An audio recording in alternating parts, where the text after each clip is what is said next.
अस्सलाम वालेकुम dear students, this is Naseem Zulfiqar. और आज सेकेंड ईयर केमिस्ट्री चैप्टर 9 में हमने लास्ट टाइम ईथर तक के टॉपिक को डिस्कस कर लिया था और फिनॉल भी डिस्कस कर लिया था। आज हम एल्डिहाइड्स को डिस्कस करने वाले हैं या फॉर्म एल्डिहाइड को डिस्कस करने वाले हैं। ठीक है, तो चैप्टर 9 में carbon compound with oxygen containing functional group के अंदर हम उन तमाम कंपाउंड्स के बारे में डिस्कस कर रहे हैं जिनके फॉर्मूले में कोई कार्बोनिल ग्रुप मौजूद होता है या जिसके फॉर्मूले में कोई ऑक्सीजन ऐसा जो है फंक्शनल ग्रुप मौजूद होता है जिसमें कोई ऑक्सीजन के आइटम मौजूद हो।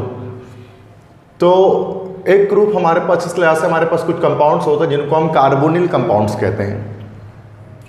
अब ये कार्बोनिल कंपाउंड किसे कहा जाता है? The organic compounds which contain carbonyl group is called carbonyl compound. वो कंपाउंड्स जिनके अंदर कार्बोनिल ग्रुप होता है उसको हम कार्बोनिल कंपाउंड्स कहते हैं। और कार्बोनिल ग्रुप किसे कहते हैं? C double bond O group जो या CO ग्रुप जो हमारे पास होता है इसको हम लोग कार्बोनिल ग्रुप कहते हैं। ठीक है, और जिस कंपाउंड के अंदर ये होगा वो कार्बोनिल कंपाउंड है। तो हमारे पास दो तरह के कंपाउंड ऑर्गेनिक केमिस्ट्री में ऐसे हैं जिनके अंदर कार्बोनिल ग्रुप पाया जाता है। First one is aldehyde, RC double bond O है जिसमें कार्बोनिल की एक तरफ हाइड्रोजन होता है, और दूसरे कंपाउंड्स हमारे पास होते हैं कीटोन्स। कीटोन्स के अंदर भी कार्बोनिल के एक तरफ दूसरा रेडिकल मौजूद होता है, इसकी तरफ हाइड्रोजन नहीं होता। तो RCOR, RCOH मतलब एल्डिहाइड और ketone, they both are collectively known as carbonyl compounds. इन दोनों को हम कार्बोनिल कंपाउंड कहते हैं। तो आज के लेक्चर में मैं एल्डिहाइड पर बात करूंगा और कल जो लेक्चर मैं डिलीवर करूंगा उसमें इंशाल्लाह मैं कीटोन के बारे में डिस्कस करूंगा।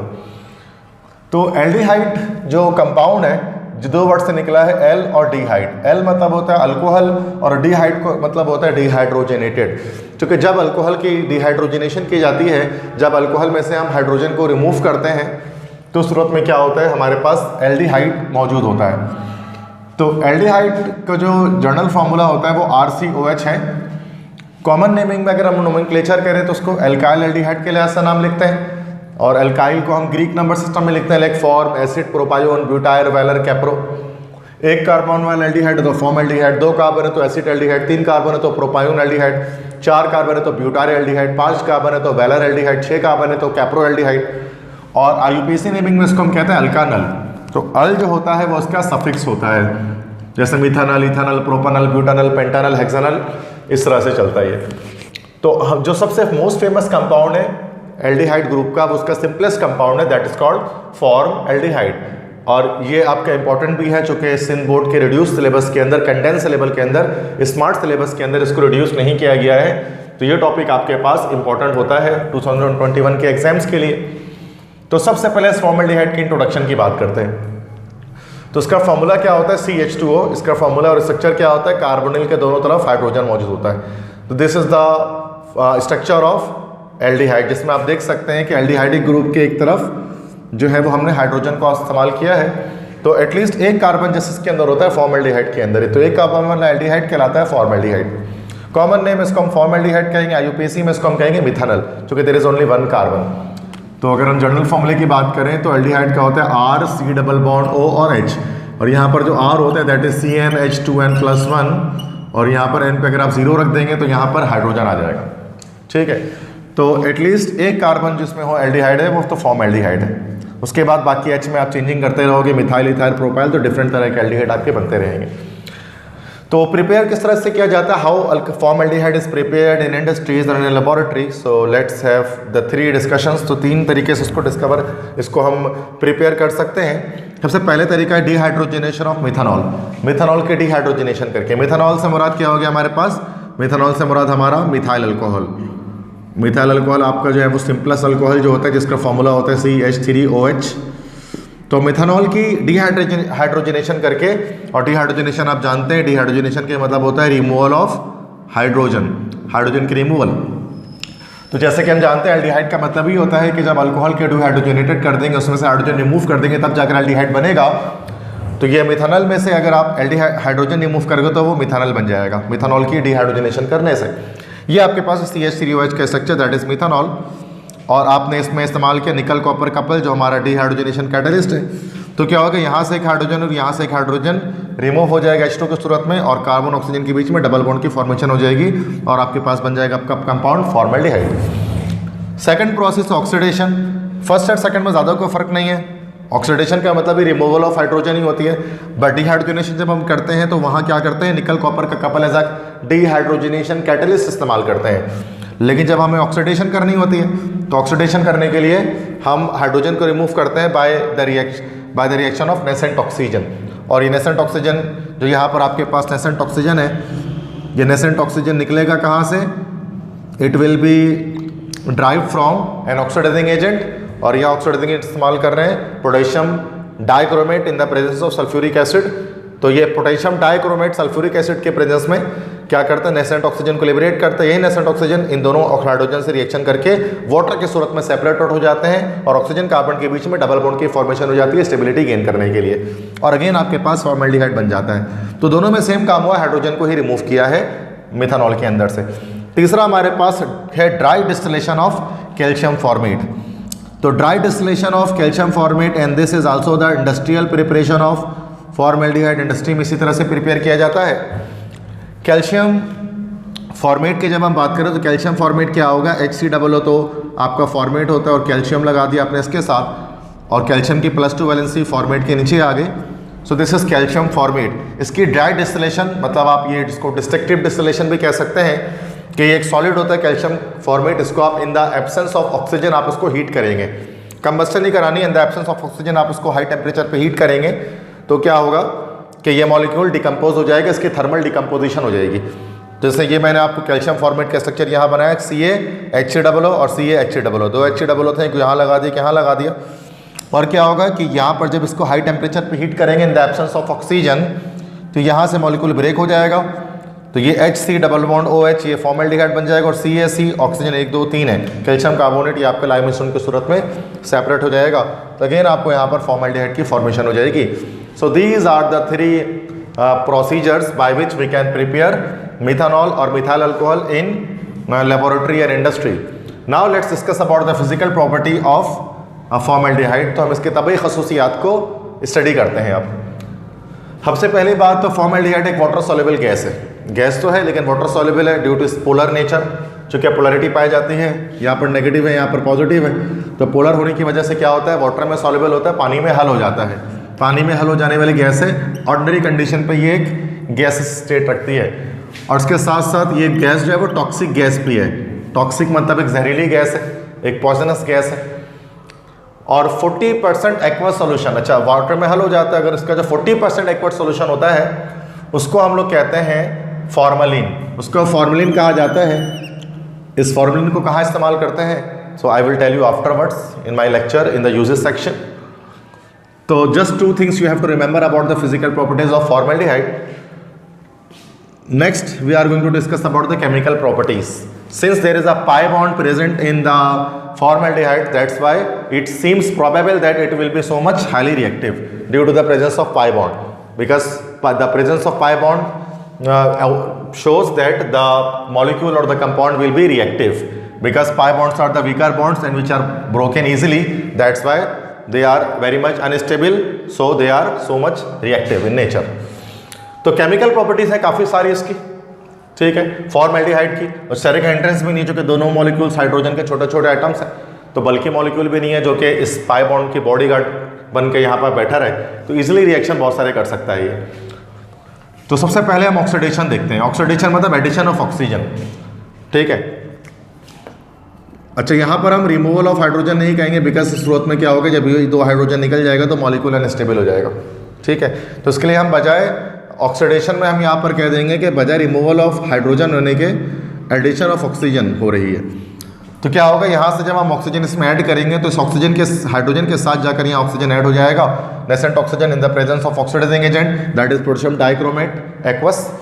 तो क्या होगा, नेसेंट ऑक्सीजन जब इस हाइड्रोजन के साथ ऐड होगा तो HCOOH बन जाएगा, and this is called formic acid in common, और IUPAC में इसको हम लोग कहेंगे तो दिस इज मिथानोइक एसिड, ठीक है। तो ये आपका कार्बोक्सिलिक एसिड का पहला मेंबर होता है, और एंड सिस्टिंग मतलब चूंटियों के डंक में भी पाया जाता है, नेचुरली अगर करता है। अगर आप उसको लैब में बनाना चाहें, इंडस्ट्री में बनाना चाहें, तो क्या करना होगा, फॉर्मल्डिहाइड की ऑक्सीडेशन करानी होगी, और ये ऑक्सीडेशन में बजाय हाइड्रोजन रिमूव होने के ऑक्सीजन ऐड हो जाएगा इस हाइड्रोजन के साथ। नेक्स्ट हम डिस्कस करने वाले हैं एडिशन रिएक्शन। एडिशन रिएक्शंस में क्या होगा, आप सब जानते हैं कि ब्रेकेज ऑफ पाई बॉन्ड इसमें ब्रेक होता है, ठीक है। और एडिशन रिएक्शंस में भी मैकेनिज्म हमारे पास होती हैं, जैसे हमने पढ़ा था कि जो अल्कीन्स है और अल्काइंस है वो इलेक्ट्रोफिलिक एडिशन रिएक्शंस करती हैं, ठीक है। इलेक्ट्रोफिलिक एडिशन रिएक्शन इसलिए कहते हैं कि स्लो स्टेप में इलेक्ट्रोफाइल ऐड कर रहा होता है, इलेक्ट्रोफाइल अटैक कर रहा होता है, देन फास्ट स्टेप में क्या होता है कि न्यूक्लियोफाइल की अटैकिंग होती है। जबकि एल्डिहाइड्स के अंदर क्या होता है, एल्डिहाइड्स के अंदर एडिशन रिएक्शन तो होगा पाई बॉन्ड की ब्रेकेज से, पाई बॉन्ड की क्लेवेज से, लेकिन वो न्यूक्लियोफिलिक एडिशन होगा बजाय इलेक्ट्रोफिलिक एडिशन के। वजह क्या है, क्योंकि स्लो स्टेप के अंदर इसमें न्यूक्लियोफाइल अगर अटैक करेगा और फास्ट स्टेप में जो है वो इलेक्ट्रोफाइल अटैक करेगा, तो स्लो स्टेप पे जो भी रिएजेंट अटैक कर रहा होता है उसको हम लोग कहते हैं, उसी के बुनियाद पर नाम रखते हैं हम रिएक्शन के मैकेनिज्म का, तो न्यूक्लियोफिलिक एडिशन है। वैसे हमें मैकेनिज्म इसमें शो नहीं करना है, हम साइमल्टेनियसली पॉजिटिव और नेगेटिव चार्ज के अटैचमेंट दिखा देंगे कि रिएक्शन के अंदर। तो काफ़ी सारे एडिशन रिएक्शन है। सबसे पहले हमारे पास है रिएक्शन विद HCN।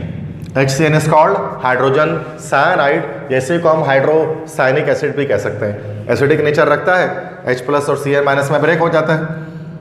ये हाइड्रोजन साइनाइड कहाँ मौजूद होता है, यस एप्पल सीड में मौजूद होता है, टॉक्सिक नेचर का होता है, मतलब एप्पल सीड मतलब सेब के बीज में मौजूद होता है। इसलिए कहा जाता है कि अगर आप 50 सेब ले लें और उसके बीज एक साथ खा लें तो फिर जो है वो आपकी मौत भी वाकई हो सकती है, बिकॉज उसके अंदर साइनाइड एक टॉक्सिक केमिकल है।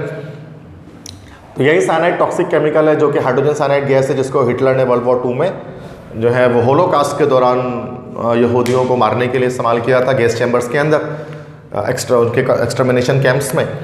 तो HCN ये वही गैस है, ठीक है। तो cyanides are the toxic compounds जिसको जो है वो हम रिएक्शन करवा सकते हैं किसके साथ भाई, फॉर्मेल्डिहाइड के साथ, ठीक है। तो ये एडिशन रिएक्शन होगा सिंपल, ये पाई बॉन्ड ब्रेक होगा कार्बन ऑक्सीजन के बीच में, और ऑक्सीजन ज़्यादा इलेक्ट्रोनेगेटिव है तो दोनों इलेक्ट्रॉन अपने पास लेकर नेगेटिव चार्ज ले लेगा और कार्बन पे ऑटोमेटिकली पॉजिटिव चार्ज जनरेट हो जाएगा। H+ के साथ रिएक्ट करेगा, Cn- जो है वो कार्बन के प्लस पे जाकर अटैक कर लेगा। तो यहाँ पर हमारे पास एक ऐसा मॉलिक्यूल बन जाएगा जिसमें एक तरफ ऑक्सीजन OH होगा और एक तरफ Cn होगा। कॉमनली इसको हम कहते हैं साइनोहाइड्रिन, या IUPAC में अगर हम इसका नाम लिखें तो दैट इज साइनो इथानॉल, ठीक है। तो साइनो इथानॉल या साइनोहाइड्रिन, तो ये IUPAC और कॉमन नेम्स इसके हो गए। नेक्स्ट हम रिएक्शन कराते हैं NH2OH के साथ, ठीक है। नेक्स्ट जो है हमारे पास ये एडिशन रिएक्शन है। NH2OH को हम लोग कहते हैं हाइड्रोक्सिल अमाइन, OH हाइड्रोक्सिल है, NH2 अमाइन। तो हाइड्रोक्सिल अमाइन से रिएक्शन कराएंगे तो देखिए क्या बनेगा। थोड़ा सा मैकेनिज्म समझाने के लिए मैंने यहाँ पर स्ट्रक्चर को इन्वर्टेड कर दिया है कि ये फॉर्मल्डिहाइड आपको दिख रहा है, कार्बोनिल और दोनों तरफ हाइड्रोजन, और ये NH2OH को मैंने ऐसे ब्रेक कर दिया। अब रिएक्शन जब ये आपस में करेंगे तो क्या होगा, ये फॉर्मल्डिहाइड का ऑक्सीजन और इस हाइड्रोक्सिल अमाइन का हाइड्रोजन ये साथ में क्या करेंगे, इस तरह से ये बाहर आ जाएंगे, एस्केप हो जाएंगे वाटर बन के, और ये मॉलिक्यूल किसका जुड़ जाएगा, HCHN उसके बाद OH, डबल बॉन्ड मतलब N उसके बाद OH, तो ये बन जाएगा और वाटर की रिमूवल यहाँ से हो जाएगी, एलिमिनेशन ऑफ वाटर यहाँ से हो जाएगा। ये जो मॉलिक्यूल आपके पास बनेगा, ये जो एडिशन प्रोडक्ट आपके पास बनेगा हाइड्रोक्सिल अमाइन की रिएक्शन जब हम कराएंगे फॉर्मल्डिहाइड से, तो इसको हम लोग कहते हैं ऑक्साइन। अगर आपसे पेपर में पूछे कि भाई ऑक्साइन बनाते हैं फॉर्मल्डिहाइड से, तो you can show this reaction. Next reaction हमारे पास है that is called reaction with phenyl hydrazine, कि फिनाइल हाइड्राजीन के साथ हम रिएक्शन करेंगे तो फिर क्या बनेगा। फिनाइल हाइड्राजीन किसे कहते हैं, तो हाइड्राजीन होता है NH2 और NH, this is called hydrazine, ठीक है, या N2H4 जिसको हम कहते हैं ना, NH2 होता है, इस तरह से होता है NH2 जिस कंपाउंड इज कॉल्ड हाइड्राजीन, और यहाँ से एक हाइड्रोजन हटा के फिनाइल लगा दो उसके साथ, तो this is called phenyl hydrazine, ठीक है। तो फॉर्मल्डिहाइड की रिएक्शन फिनाइल हाइड्राजीन से करने, इस NH2 को हमने H और H में ब्रेक कर लिया, N फिर NH फिर C6H5। आप चाहते हैं तो C6H5 की जगह पर यहाँ पर बेंजीन का एक रिंग भी लगा सकते हैं, वो भी फिनाइल रेडिकल ही होता है। सेम वही काम होगा कि कार्बोनिल का ऑक्सीजन और यहाँ से 2 हाइड्रोजन रिमूव हो जाएंगे, एलिमिनेशन ऑफ वाटर हो जाएगी, रिमूवल ऑफ वाटर हो जाएगा, वाटर रिमूव हो जाएगा, और HHC मतलब कार्बोनिल का कार्बन और हाइड्रोजन, ये कार्बन जुड़ जाएगा इस double bond nitrogen, then NHC6H5, ठीक है। और इस तरह से कंपाउंड फिनाइल हाइड्राजीन जो था वो कन्वर्ट हो जाएगा फिनाइल हाइड्राजोन में। तो ये कॉमन नेमिंग है, इसको ध्यान से देखें। तो पहले है फिनाइल हाइड्राजीन जो रिएक्टेंट ले रहे हैं, और जो बन रहा प्रोडक्ट है हमारे पास वो है फिनाइल हाइड्राजोन। तो there is a difference of 1 alphabet here.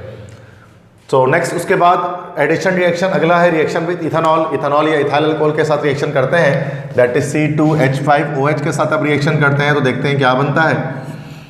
तो जब फॉर्मल्डिहाइड के रिएक्शन इथाइल अल्कोहल के साथ किया, आप जानते हैं alcohol sir acidic in nature, मैंने अल्कोहल के लेक्चर में इसको आपको बता दिया है। तो अल्कोहल में क्या होगा कि H+ अलग हो जाएगा और C2H5O अलग हो जाएगा माइनस में, तो यहाँ पर H प्लस O के साथ रिएक्शन कर जाएगा, C2H5 वो कार्बन के साथ रिएक्शन कर जाएगा। और यहाँ पर आपके पास जो कंपाउंड बनेगा, तो ये जो भी कंपाउंड आपके पास बना इसको हम लोग कॉमनली कहते हैं हेमी एसिटल। हेमी मतलब होता है आधा एसिटल, ठीक है। देन दोबारा यही हेमी एसिटल रिएक्शन करेगा इथाइल अल्कोहल के साथ। इस बार ये कार्बन OH का बॉन्ड क्लेवेज हो जाएगा, OH पर नेगेटिव आ जाएगा, कार्बन पे पॉजिटिव आ जाएगा। C2H5O इथॉक्साइड जो हमारे पास है वो यहाँ पर प्लस के साथ रिएक्शन कर जाएगा और OH नेगेटिव इस हाइड्रोजन के साथ रिएक्शन करके वाटर बना लेगा।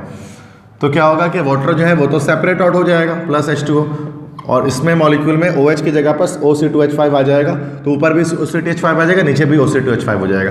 पहले वाले स्ट्रक्चर में सिर्फ एक जगह पर OC2H5 था तो उसको हेमी एसिटल कह रहे थे, और जब दोनों जगह पर इथॉक्सी आ जाए, OC2H5 आ जाए, तो सूरत में इसको हम जस्ट एसिटल कहते हैं। यहाँ पर हमने देखा कि फॉर्मेल्डिहाइड जब अल्कोहल से रिएक्शन करता है तो पहले हेमी एसिटल बनता है, उसके बाद फिर एसिटल बनता है। नेक्स्ट इसके बाद हम रिएक्शन करने वाले एक इंपॉर्टेंट रिएक्शन हमारे पास है Cannizzaro reaction. This is a name reaction named after a scientist Cannizzaro.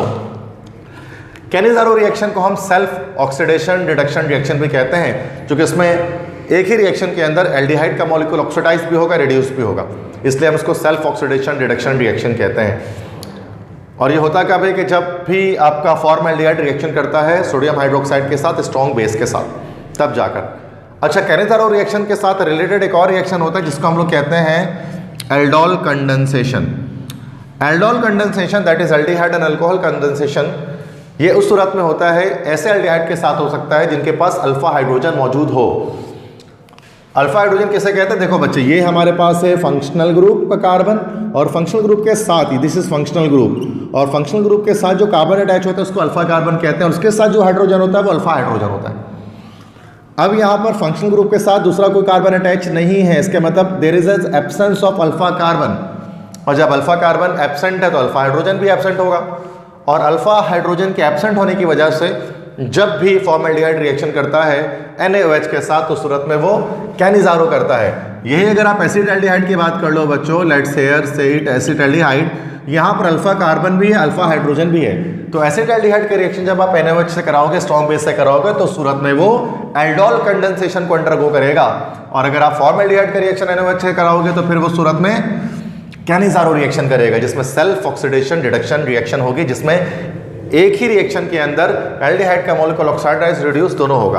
अब यहाँ पर देखें किस तरह से हो रहा है कि ये एक फॉर्मेल्डिहाइड का मॉलिक्यूल है, इसकी जब ऑक्सीडेशन होगी तो क्या होगा, ये कन्वर्ट हो जाएगा फॉर्मिक एसिड में, और ये फॉर्मिक एसिड NaOH से रिएक्शन करके क्या बना लेगा, that is sodium format HCOONA।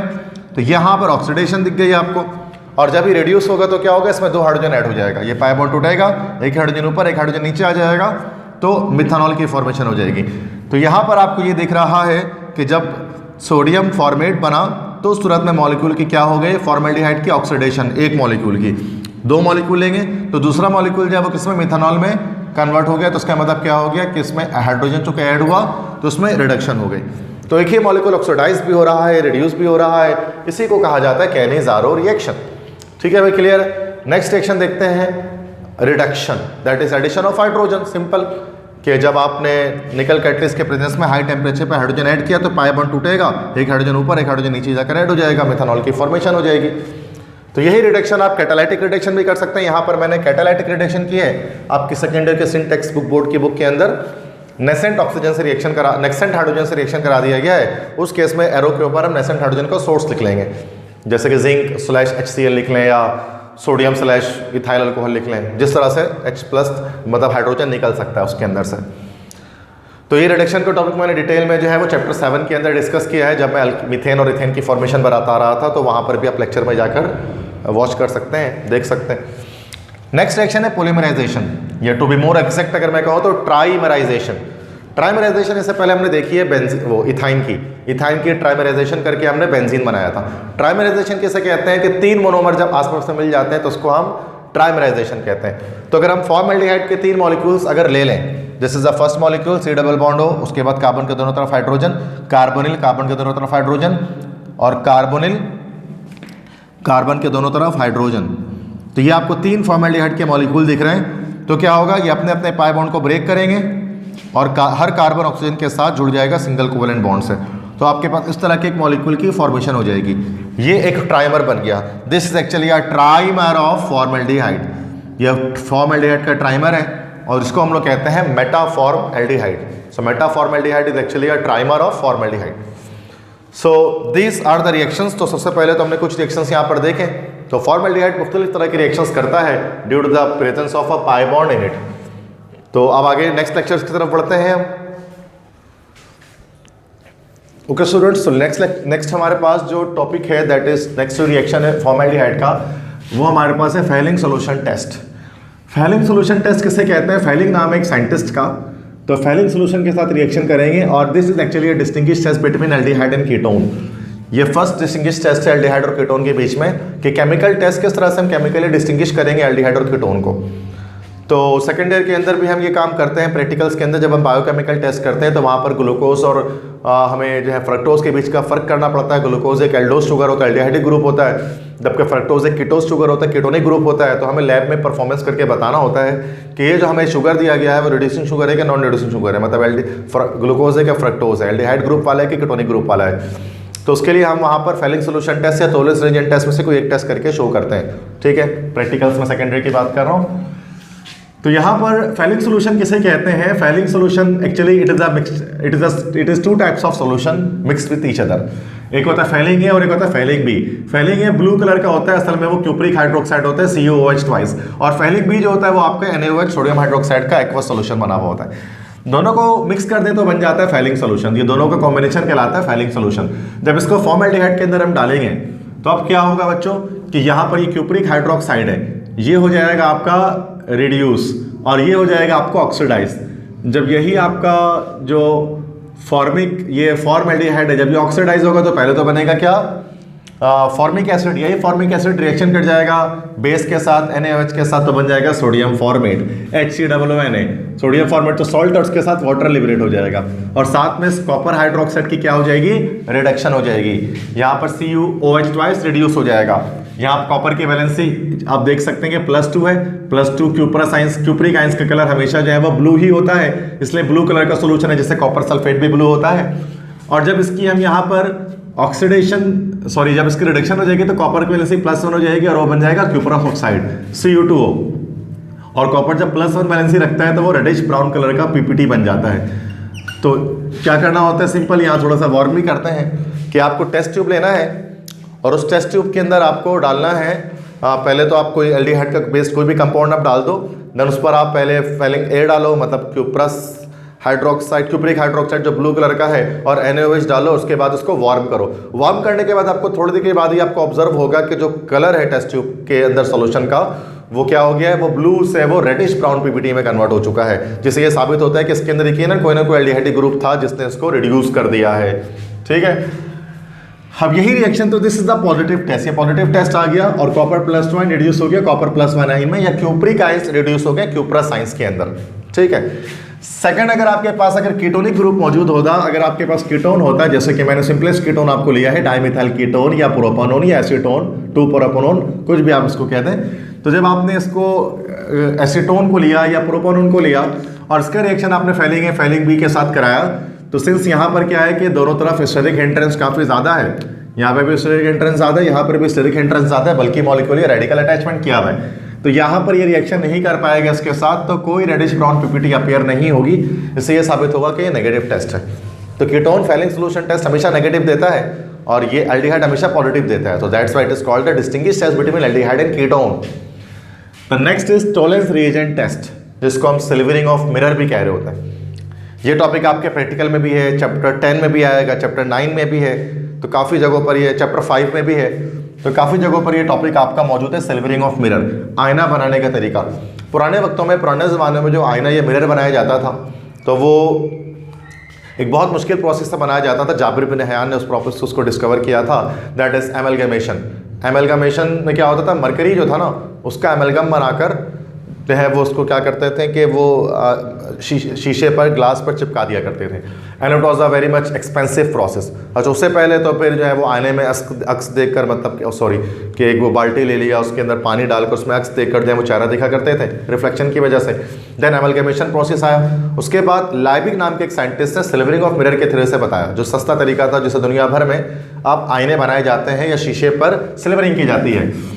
तो इसी को हम टोलेंस रिएजेंट टेस्ट भी कहते हैं। टोलेन टोलेन एक साइंटिस्ट का नाम था जिसने उसको बताया था, और उसी का एक रिएजेंट इस्तेमाल करता है, उसको टोलेंस रिएजेंट कहते हैं। And it is also distinguish between aldehyde and ketone. ये भी एल्डिहाइड और कीटोन के बीच का डिस्टिंग्विश टेस्ट होगा, जिसमें एल्डिहाइड आपको पॉजिटिव टेस्ट देगा और कीटोन आपको नेगेटिव टेस्ट देगा।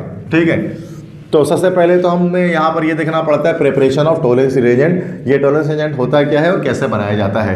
तो Tollens agent actually ammoniacal solution of silver nitrate. Silver nitrate का अमोनिकल सॉल्यूशन होता है। बनाते कैसे कि सिल्वर नाइट्रेट पे पहले सोडियम हाइड्रोक्साइड के रिएक्शन कराते हैं, इसके साथ दोनों को मिक्स करते हैं, साथ में डबल डिस्प्लेसमेंट होती है, सिल्वर हाइड्रोक्साइड बनता है और सोडियम नाइट्रेट बनता है। सिल्वर हाइड्रोक्साइड एक लेस सॉल्युबल होता है कंपाउंड, तो उसका प्रेसिपिटेट हो जाता है और ब्राउन कलर के प्रेसिपिटेट बन जाते हैं फ्लास्क के अंदर। देन हम क्या करते हैं, उसमें NH4OH liquid ammonium hydroxide slow डालकर शेक करते रहते हैं, यहाँ तक कि उसका रेडिश ब्राउन कलर डिसअपियर हो जाता है और ओवरऑल सॉल्यूशन ट्रांसपेरेंट हो जाता है, कलरलेस हो जाता है। तो एक्चुअली वहाँ पर उसके अंदर एक कंपाउंड की फॉर्मेशन हो चुकी है, जिस कंपाउंड को हम लोग कहते हैं, अच्छा वो जो कंपाउंड बनता है वो कॉम्प्लेक्स बनता है, एक कॉम्प्लेक्स कंपाउंड बनता है। कॉम्प्लेक्स कंपाउंड के बारे में चैप्टर 5 में हम उसको डिस्कस करेंगे डी ब्लॉक एलिमेंट्स के अंदर। तो यहाँ तो ये जो लार्ज ब्रैकेट होता है ना, ये शो करता है आपको ये कॉम्प्लेक्स है, और इसका नाम आ गया डायमाइन सिल्वर 1, ऑक्सीडेशन नंबर इसकी है हाइड्रोक्साइड। ये नेमिंग का भी जो पूरा कॉन्सेप्ट है कि किस तरह से मैंने ये नाम लेकर डायमाइन सिल्वर 1 हाइड्रोक्साइड, ये भी हम चैप्टर 5 में नोमेनक्लेचर ऑफ इनऑर्गेनिक कॉम्प्लेक्सेस में मैं आपको बताऊंगा। तो no need to be worried about the name कि sir it is a very difficult name, how to remember it. So there are rules to write down the name of this specific complex which I will tell you इंशाल्लाह afterwards. तो इसी diamine silver 1 hydroxide को, उस पूरे compound को हम लोग क्या कहते हैं, टोलेंस रिएजेंट कहते हैं, जिसको हम इस्तेमाल करेंगे। तो टोलेंस रिएजेंट बनाने का तरीका, प्रिपरेशन मैंने दिखा दिया आपको। देन एल्डिहाइड के साथ किस तरह रिएक्शन करेगा ये, कि जब भी आप किसी टोलेंस रिएजेंट का रिएक्शन आप कराएंगे फॉर्मल्डिहाइड के साथ और थोड़ा सा हीट करेंगे, वार्म करेंगे, तो क्या होगा, थोड़ी देर के बाद आप देखेंगे टेस्ट ट्यूब के अंदर, जिस टेस्ट ट्यूब पे आप रिएक्शन करवा रहे होंगे, उस टेस्ट ट्यूब पे चारों तरफ उसके दीवारों पर सिल्वर मिरर, सिल्वरी की फॉर्मेशन हो जाएगी, सिल्वर डिपोजिट होना शुरू हो जाएगा और पूरा आईना जैसा बन जाएगा कि टेस्ट ट्यूब में आप अपनी शक्ल भी देख पाएंगे, रिफ्लेक्शन देख पाएंगे पूरी तरह से, जैसे आईने में देख पाते हैं। तो उसका मतलब क्या होता है कि वो रिएक्शन में पॉजिटिव टेस्ट आ गया और सिल्वरिंग की फॉर्मेशन होगी। रिएक्शन में होता है क्या है कि सबसे पहले तो यहाँ पर सिल्वर जो है आपके पास +1 वैलेंसी में मौजूद, ये रिड्यूस हो जाता है और सिल्वर बन जाते हैं सिल्वर 0, सिल्वर की रिडक्शन हो जाती है, और ये आपके पास जो फॉर्मिक एसिड है वो कन्वर्ट हो जाता है अमोनियम फॉर्मेट के अंदर, और अमोनिया और वाटर यहाँ पर लिबरेट हो जाती है। तो ये सिल्वर मेटल जो है ना वो डिपोजिट हो जाता है मेटेलिक स्टेट में सिल्वर कलर का, और जो टेस्ट ट्यूब पे या फ्लास्क पे या बीकर पे जिस पे आप रिएक्शन कर रहे हैं उसके चारों तरफ ये चिपक जाता है। तो ये पॉजिटिव टेस्ट आ गया। इसका मतलब जो टेस्ट ट्यूब में आपके पास मॉलिक्यूल था वो एल्डिहाइड का मौजूद था, ठीक है, या कोई भी ऐसा कंपाउंड था जिसमें एल्डिहाइड हो, जैसे ग्लूकोज वगैरह। यही अगर आप कीटोन के साथ रिएक्शन इसका कराते हैं तो कीटोन में सेम वही बात है, स्टेरिक हेटेरोन ज़्यादा है बल्कि मॉलिक्यूल होने की वजह से, तो ये इसके साथ रिएक्शन नहीं कर पाएगा टोलेंस एजेंट के साथ, तो नो सिल्वर मिरर फॉर्म, कोई भी सिल्वर मिरर नहीं बनेगा, बल्कि ब्राउन कलर का एक सोल्यूशन जैसा बन जाएगा, जिससे ये साबित होगा कि ये टेस्ट नेगेटिव आ रहा है, कि आपने टेस्ट ट्यूब में, फ्लास्क में, बीकर में जो कंपाउंड लिया है टेस्ट करने के लिए, वो कंपाउंड किसका है, एल्डिहाइड का नहीं है बल्कि कीटोन का है। So in this on there board there are 2 distinguish test between aldehyde and ketone. ऊपर मैंने आपको डिटेल में बताया कि फेलिंग सोल्यूशन टेस्ट क्या होता है, और नीचे मैंने आपको बताया टोलेंस रिएजेंट टेस्ट हम किसे कहते हैं और किस तरह से इसको लैब में परफॉर्म किया जाता है। फाइनली एल्डिहाइड के टॉपिक के अंदर हम डिस्कस करने वाले हैं यूजेस ऑफ फॉर्मल्डिहाइड, फॉर्मल्डिहाइड के इस्तेमाल, के फॉर्मल्डिहाइड को कहाँ कैसे इस्तेमाल करते हैं। So there are 5 very important uses of formaldehyde and they are easy as well.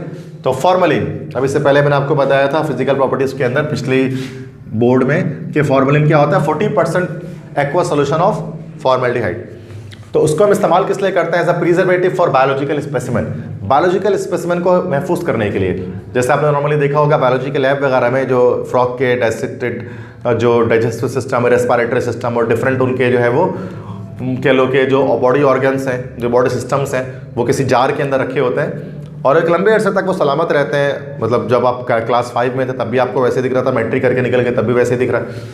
तो आखिरकार क्या ऐसी चीज़ है जिसकी वजह से वो बचा हुआ है और गल सड़ नहीं उसकी बॉडी, तो उसमें होता है फॉर्मलिन। तो फॉर्मलिन क्या करता है कि वो प्रिजर्व करके रखता है बॉडी को। तो second it is use to make plastic, plastic बनाने में भी फॉर्मेल्डिहाइड का इस्तेमाल है। आप जानते हैं कौन से प्लास्टिक, जो बेकलाइट, जिसको फॉर्मेल्डिहाइड और फिनॉल की कंडेंसेशन पॉलीमराइजेशन से हमने बनाया था। चैप्टर 6 में ये बात मैंने डिटेल में डिस्कस की है पॉलीमराइजेशन के टॉपिक में। Third it is use for silvering of mirror, तो आज ही हमने पढ़ा, यहाँ पर लिखा हुआ है सिल्वरिंग ऑफ मिरर करने के लिए, आईना बनाने के लिए एल्डिहाइड का इस्तेमाल किया जाता है। Next it is use to make anti polio vaccine, anti polio vaccine को बनाने के लिए भी हम जो है वो फॉर्मेल्डिहाइड का इस्तेमाल करते हैं। एंटी पोलियो वैक्सीन के अंदर वो जर्म्स वगैरह को किल करने के लिए इस्तेमाल किया जाता है फॉर्मेल्डिहाइड, क्योंकि अभी हमने इससे पहले लिखा था कि फॉर्मेल्डिहाइड टॉक्सिक इन नेचर होता है, जहरीला होता है। फिर वही स्टूडेंट सोचते हैं कि सर अगर ये फॉर्मेल्डिहाइड टॉक्सिक है तो why we are using it in anti polio vaccine. तो भाई इसके अंदर कोई यहूदी साजिश वगैरह नहीं है कि भाई कि इसलिए कि ये पोलियो वैक्सीन में फॉर्मेल्डिहाइड डाल रहा है तो वो डेंजरस हो गया। अगर लिटिल अमाउंट में अगर डाला जाता है फॉर्मेल्डिहाइड एंटी पोलियो वैक्सीन के अंदर तो वो जर्म्स वगैरह को किल करता है और ह्यूमन बॉडी के लिए वो किसी तरह से भी हार्मफुल नहीं होता है, ठीक है। सो पोलियो वैक्सीन को एक यहूदी ने बनाया था जिसका नाम था जोनास साल्क, और उसको बनाने के बाद कोई भी उसकी पेमेंट नहीं ली थी, उसको पेटेंट नहीं करवाया था। तो ये ताकि तो दिस इज़ अ थिंग के जिसकी वजह से पोलियो जो है वो पूरी दुनिया से वैनिश हुई है, गायब हुई है। तो उसके पीछे कोई साजिश नहीं है, कोई अमेरिकी साजिश, कोई यहूदी साजिश नहीं है कि उसके अंदर जो फॉर्मेल्डिहाइड डाला जा रहा है और उसकी वजह से ये हमारे लिए डेंजरस हो सकता है बिकॉज ये टॉक्सिक है, पॉइजनस है। तो मैं इसको क्लैरिफाई कर दे रहा हूँ, अगेन आई एम क्लैरिफाइंग के just it is used for the removal of germs and for the disinfectant के तौर पे, एंटीसेप्टिक के तौर पे उसको एंटी पोलियो वैक्सीन के अंदर डाला जाता है, ठीक है। तो must vaccinate your child with anti polio vaccine because it is so much necessary for their health. I am nowhere going to misguide you in any way. Number 5 इसके बाद formaldehyde is mixed with nitric acid to form cyclonite which is an explosive use in the Second World War. यही फॉर्मेल्डिहाइड अगर आप इसको mix कर दें nitric acid के साथ, HNO3 के साथ, तो उसको जब नाइट्रिक एसिड के साथ मिक्स किया जाएगा तो क्या बनेगा भाई, तो बनेगा साइक्लोनाइट। साइक्लोनाइट किसे कहते हैं? अच्छा, नाइट्रिक एसिड एक बहुत सारे यूजफुल कामों के लिए भी इस्तेमाल होता है, हार्मफुल कामों के लिए भी इस्तेमाल कर सकते हैं। यूजफुलनेस तो नाइट्रिक एसिड की इसलिए है क्योंकि उसको फर्टिलाइजर को, खाद वगैरह को बनाने में इस्तेमाल किया जाता है जिससे हमारे पौधे उगते हैं, नाइट्रोजनस फर्टिलाइजर। और गलत काम इसलिए कि ज़्यादातर एक्सप्लोजिव जो मैंने देखे हैं तो वो नाइट्रिक एसिड से ही बनता है। जैसे पिक्रिक एसिड हमने फिनॉल में पढ़ा था वो बनता है, अमोनियल हम पढ़ेंगे चैप्टर 4 के अंदर, वो नाइट्रिक एसिड से बनता है। एल्युमिनियम नाइट्रेट और नाइट्रिक एसिड का मिक्सचर होता है। इस तरह से नेक्स्ट हमारे पास जो है वो साइक्लोनाइट बनता है, नाइट्रिक एसिड के थ्रू बनता है। TNT बनता है नाइट्रिक एसिड के थ्रू। हमारे पास नाइट्रोग्लिसरीन जो डायनामाइट में इस्तेमाल किया जाता है उसको बनता है नाइट्रिक एसिड से। तो बहुत सारे एक्सप्लोजिव नाइट्रिक एसिड से बनाए जाते हैं, इसलिए बड़ा डेंजरस केमिकल होता है नाइट्रिक एसिड। तो जब इसको फॉर्मेल्डिहाइड से मिक्स करते हैं तो साइक्लोनाइट बनता है। साइक्लोनाइट एक एक्सप्लोजिव, एक धमाकेखेज मवाद है जिसको इस्तेमाल किया जाता रहा था कब, वर्ल्ड वॉर 2, दूसरी जंग अज़ीम में 1939 से 45 के बीच में जो जंग हुई थी, इस बीच में साइक्लोनाइट को एज आ मतलब वीपन इस्तेमाल किया जाता रहा। तो उसमें नाइट्रिक एसिड और फॉर्मेल्डिहाइड का मिक्सचर था, तो वो भी एक तरह का इस्तेमाल कह लें, यूज़ कह लें उसको। ऐसे चाहिए साइक्लोनाइट तो इसका कह लो कि केमिकल नेम है। नॉर्मली इसको जो हम जानते हैं वो गेम्स में अगर आप खेलते हो तो C4 चार्जेस, प्रोजेक्ट आइज यही आपने खेला है तो उसके अंदर C4 होता है। तो C4 is the composition for cyclonite. तो वो C4 चार्जेस जो है वो भी साइक्लोनाइट से ही बनता है। इस तरह से RDX आपने सुना होगा, RDX। अच्छा, RDX ये जो है वो वेलकम फिल्म वाला जो है वो विलन नहीं है, फिरोज खान, राजीव धनराज जाका, it was the villain, that is RDX। यहाँ पर है research development explosive, research department explosive, not development. So research department explosive RDX, it is also the code name of cyclonite. तो साइक्लोनाइट एक बहुत मशहूर एक केमिकल है और बड़ा डेंजरस एक्सप्लोजिव है जिसको धमाका वगैरह करने के लिए इस्तेमाल करते हैं, बुरे कामों के लिए इस्तेमाल करते हैं, ठीक है। So this is all about the lecture of formaldehyde, जिसकी में आज हमने पढ़ा कि फॉर्मेल्डिहाइड की इंट्रोडक्शन देखी, उसके 3 प्रिपरेशन देखें, फिजिकल प्रॉपर्टीज़ देखी, उसकी बहुत सारी केमिकल प्रॉपर्टीज़ देखी, डिस्टिंग्विश टेस्ट वगैरह देखे हमने, पोलिमराइजेशन देखी हमने, ऑक्सीडेशन रिडक्शन देखा हमने, कैनेदारो रिएक्शन देखा हमने, यूजेस देखे हमने, ठीक है। तो ये सारी चीज़ें बहुत इंपॉर्टेंट टॉपिक है फॉर्मेल्डिहाइड का, पेपर में लाजमी से क्वेश्चन आस्क किए जाते हैं। अगर आपको ये लेक्चर पसंद आया है तो यकीनन आप इसको लाइक करें, ज़्यादा से ज़्यादा शेयर करें, सब्सक्राइब करें चैनल को। और अगर कोई भी क्वेश्चन आपके पास है, if you have any question regarding the topic then you must comment below on the comment box. और मैंने डिस्क्रिप्शन बॉक्स के अंदर अपना व्हाट्सएप नंबर भी दिया हुआ है, आप कहीं से भी बिलोंग करते हैं, आप इजीली मुझे कांटेक्ट कर सकते हैं, मैसेज कर सकते हैं और अपने डाउट्स वगैरह मुझसे आप पूछ सकते हैं किसी भी तरह से, ठीक है। तो आई होप सो कि सारी चीज़ें मैंने आपको क्लियर की होंगी उसके अंदर। तो इंशाल्लाह नेक्स्ट लेक्चर में मैं आपको एसीटोन के बारे में डिस्कस करूँगा। तो इंशाल्लाह नेक्स्ट टाइम मुलाकात होती है। अपना ख्याल रखिए। अल्लाह हाफ़िज़।